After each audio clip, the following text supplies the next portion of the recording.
vull dir que ens alegrem de compartir el relleu de la pujada de la flama al cim del Canigó amb Òmnium Cultural i totes les entitats aquí presents. Així demostrem l'afecte i l'interès que porten els catalans del nord i els del sud a la muntanya sagrada per a tots els catalans.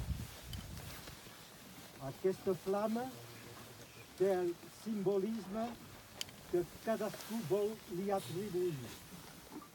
La flama no és propietat privada de ningú.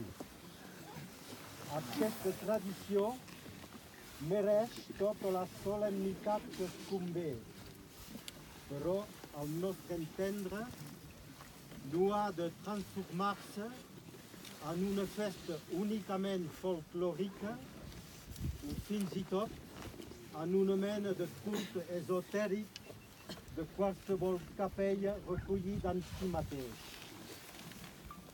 Nosaltres creiem que la flama del Canigó, entesa com a projecte plural i participatiu de la societat civil i de les entitats culturals i esportives que la componen, és un símbol molt potent de la voluntat indefectible de tots els catalans, arreu dels països catalans, de defendre la llengua, la cultura, les tradicions i l'identitat nacional del poble català dins el seu conjunt solidari.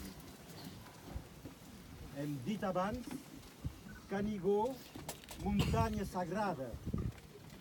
Volem exprimir pels anys vinents un desig, un vot per a les properes celebracions de la trobada i de la regeneració de la flama.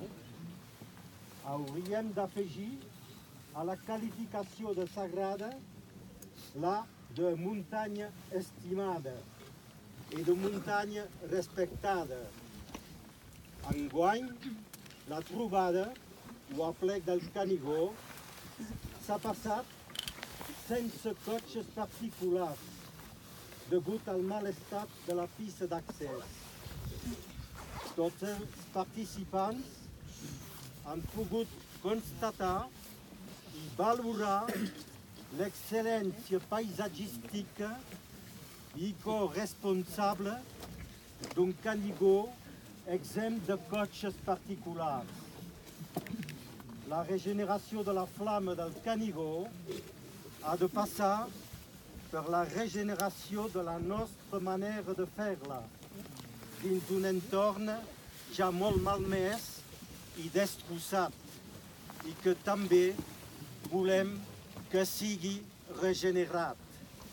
Visca la flama del Canigó, solidaritat amb els processats, els exiliats i els empresonats. Visca Catalunya lliure, visca els països catalans. Visca! Lliure!